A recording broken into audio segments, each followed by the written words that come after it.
Welcome to Outcast Radio 314. I'm your host, Sana Rankin. You can find me on Instagram as Key with the T or Facebook as Sana Rankin. I also have a special guest with me today. She's a community advocate for single women and homeless community. She sits on so many volunteer boards, it's unreal. And she's now an author. She has a book coming out, which we'll talk more about that later. Audience, please welcome Christina Thomas. Let's talk about your work with because I think that's so unique, right? I want to talk about your work with the political committee you sit on, and also your volunteer organization that you actually help create in your subsidized community. But it's important to let our audience know where you're from first. Okay. Well, I'm originally from the Toronto area. I grew up there in the North York area. I have two parents and they worked full time, giving me a wonderful education, multicultural schooling and all of that. They worked full time. My dad was a computer engineer. My mom was working at Sunnybrook Hospital as a medical clerk there. And it was really great, except for the fact that we kind of grew up in the projects area. It was known as jungle at the time. Okay. So the area was not as nice and not as friendly, but my upbringing was pretty great in the home. Okay. Yeah. Was it like high crime or just more of an impoverished neighborhood? It was more of an impoverished neighborhood. I was probably in grade 4 to 5 at the time, so I wouldn't have known about what the high crime looked like at the time because I was very little, but from what I could see, you could tell that it was a very impoverished neighborhood. Okay, so in your community, well, in our country today, homelessness is a pandemic, right? So is that why you decided to, or you have such a passion for the homeless community? Definitely, especially since I moved to the Niagara area. Mm-hmm. I see it on a larger scale. When I began my course for school, we had to do 2 volunteer hours. And the 2 places that I chose to do it at was one, a women's shelter to give back because I at one time faced homelessness. And the second one was a very huge homelessness organization that runs a drop-in program. And I got to see homelessness on a wide scale. I mean, you always see homeless people on the streets and you kind of, you just see pockets of them. You don't really see them as much. But when I worked at the shelter, I got to see them day in and day out and really be a part of the community and getting to know them. And it really touched my heart to see how many people are actually facing this crisis and what we could do to help them. So I really impacted me a lot. I understand. And let's touch on that a little bit. What exactly do you do for the homeless community, Christina? Well, right now, recently, just this past April, I was working at a homeless shelter as a shelter attendant. I would work overnight at one of the wet shelters. It's one of the most hardest hit shelters where people would actually be on the floor and they would be on mats, and it'd be a combination of women on one side, men on the other side. It's one of the lower ends of the shelter. So it's really hard hit. And especially during the COVID-19 area, it was really hard hit, and you got to see how it really affected people in the worst ways. I was there to kind of watch over them at night, make sure that they had a safe place to go to, we're not using, and just take care of the homeless. I also do a lot of volunteer work with kind of just helping out different organizations to get the word out with like safety with the needles disposing, and also bringing food to different places. I volunteer my time with making sure that people get their meals, get kits out there with the lock zone training, that kind of stuff. And those are the kind of things that I like to do with my time, as well as I just recently graduated as a student to kind of congratulations. Thank you. To go back to school and kind of help one-on-one with homeless and other people that are in dire need. Yeah. So I think you're doing that voluntarily, right? That's right. Oh my gosh, that's awesome. And you're a single mom. Single mom, yes. You're amazing. You're amazing. Mm-hmm. Tell me a little bit more about, because we're talking about motherhood, you're divorced. Uh, Separated. We were never really married. We were living common law. Okay, great. So we can go back and kind of talk about how that all began, if you don't mind. Let's go back in there. Yeah, I met my children's father at a very young age. I think I was 15 or 14 or 15, way back in high school. Hmm. And we were like high school sweethearts. We kind of met each other at church in one of those Friday night youth programs. It was like love at first sight type of things. We met, fell in love, and we stayed with each other for 17 years. Wow. And yeah, it was a very long time, longer than some people have even been married. And we had a very tumultuous relationship. It was abuse on so many levels, verbal abuse, financial abuse, physical abuse, emotional abuse, anything that you can imagine. But out of that produced my three beautiful children, of course. But it was a really rough time because it was a combination of us learning our quirks and getting to know each other because we were growing up as teenagers into adulthood. Hmm. But it was also at a time where so many traumas were happening in our life, not with just us, but with our friends. So it kind of forced us to grow up faster than we wanted to within having children as children. Right, right. And we spoke about this a little bit. Your husband suffered with severe depression. Is that correct? Or Yeah. I'm sorry, your children's father. Yeah.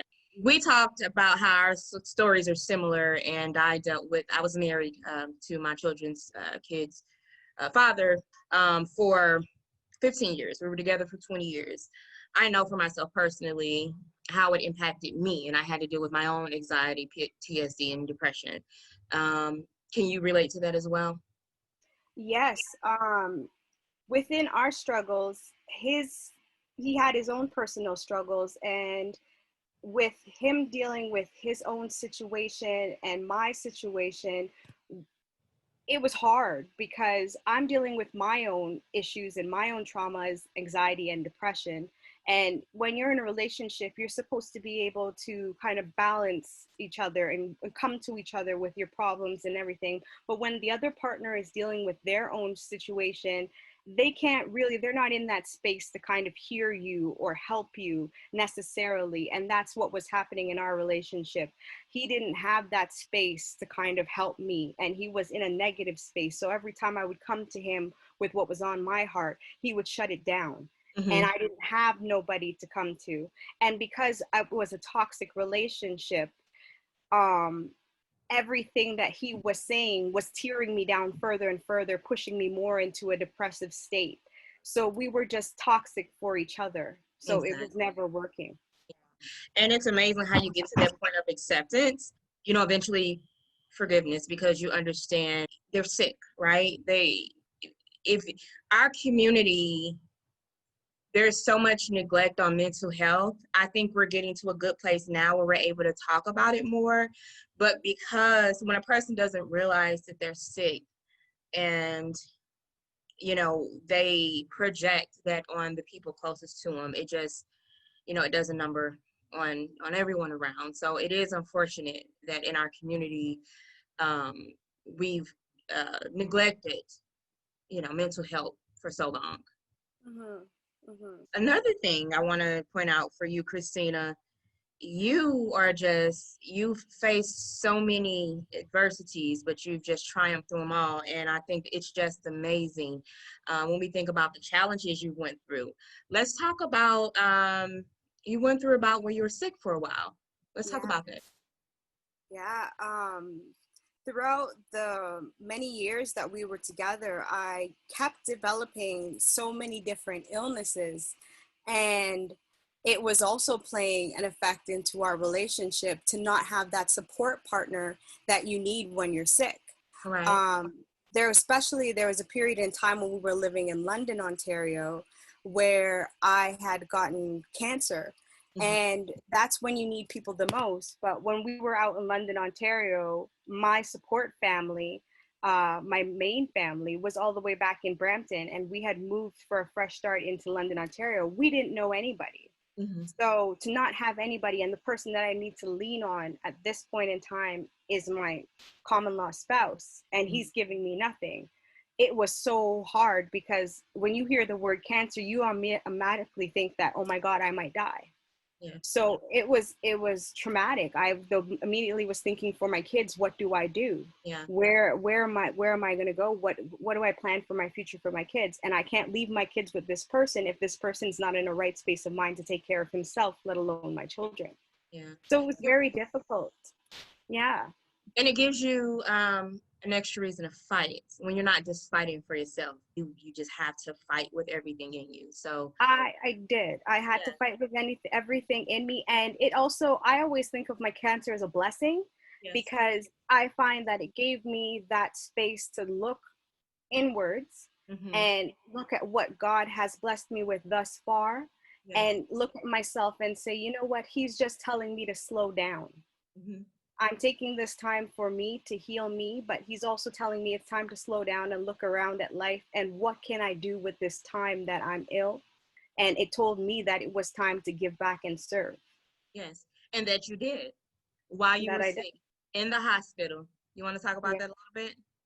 Yeah, when I was sick in the hospital, I mean, I visited people who were also ill in the hospital. I mean, I wasn't just going to lay in my bed and let cancer overtake me. I started visiting other patients, walking around with my pole, my little IV pole, and I started cheering up other patients. I started praying with them. I started asking them, "Can I walk with you and get you out in some fresh air?"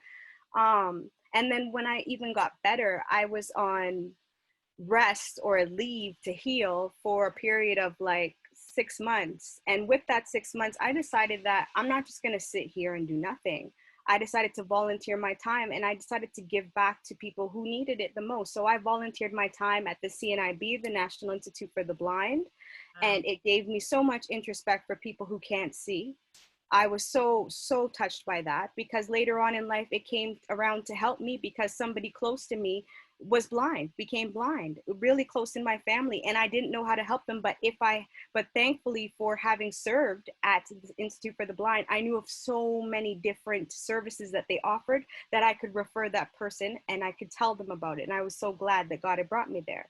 I also found time to help out at the children's hospital that was just around the corner from my house, and I started visiting on the children's floor with the teddy bear mascot, and I started cheering up the sick children because I had that time on my hand. God said, "You have time. Why not serve?"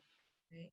You know, we complain about the smallest things, but to be able to serve for God, to be able to find your assignment in the midst of that, and not getting any support, you know, from anyone, but you had to have leaned on a higher power to say, you know, I'm going to serve in this time. It's something about serving other, even in the midst of your turmoil. It's so fulfilling, you know. It is. Yeah. It is. Their smiles healed me. Yeah. So, Christina, cancer was one thing. You did deal with several other illnesses, but you're a fighter and you kept going. I Um, did. I did. what was the turning point for you? When did you say, you know, enough is enough? I need to move on with me and my children and do something different. I think for me, if I'm going to tell my children something and give my children advice, then I'm going to have to follow the advice that I'm giving. Otherwise, I'm a hypocrite. And if I tell my children that you should love yourself, you should find somebody who's going to love and honor you, a supportive spouse, and look for careers and be successful human beings, then I should be modeling that behavior. Right, And when I'm letting somebody in our home disrespect me and treat me bad and not look after my children, they were getting neglected as well too, right, and not be a father figure to them, what am I really showing them? What kind of mixed messages am I showing my children? right, And if I don't love myself enough or love my children enough to yeah, do that for us, right. then who is going to do it for us? You know what I mean? And what values am I instilling in them? Yeah, God said that we are kings and queens. Then why am I not treating myself and my children like those kings and queens? And yeah, that's when I said enough is enough. yeah, I need to stand on these promises. yeah. You stayed for 17 years, you know, I can definitely relate to that because I did the same. One of the reasons you know, you beat yourself up for it because you say, did I do the right thing by staying? But in your heart of hearts, the reason you stayed, I'm pretty sure, is because you wanted to give your children a home with a mother and father, to Yes. not have to put them in a situation where you were a single mom. You wanted them to see both mom and dad. I gotta believe that I stuck with him for so long that there's gonna be some good coming out of this. Mm-hmm. You can't change somebody who's not wanting to change themselves. No, And it's not my responsibility to change him. I can understand because I did the same thing. I too have a servant's heart. Um, that's a hard realization. It's hard to accept because it's your heart. It's what you were born to do, to help people, to serve people. And so when you've invested so much into something and to realize one day it's never going to change, it's hard to accept that. But Yeah. I can say that once you make the decision, once you make that disconnect, life change. Life changes for the better so much. And how did your life change once you made the decision? That's it. It's me and my children. Once I made the decision for my life to change, I started seeing the little things. I started seeing the freedom of being able to make decisions for myself. Mm-hmm. I started seeing me loving me accepting things about myself that I never used to. I started thinking things about myself that I thought were untrue. I started thinking that, hey, I'm pretty. I Mm-hmm. started thinking that, I am smart. Things that I was told by him that for years, that you're dumb, you're stupid. All these lies that the devil wanted me to believe, I Exactly. started to learn were untrue. Right. And for my kids, I had more time, more energy, more love to give. Yeah. Mm-hmm. We were still making it. We were still surviving. Yes. We were still overcoming. Right. And kids are resilient. You worry the most about them and you endure a lot of things because of them. And that's one thing that was told to me and I find true. They're resilient. They draw off our strength, and so I know that you can attest to that because you took the time to heal and you were able to get your children the time they needed.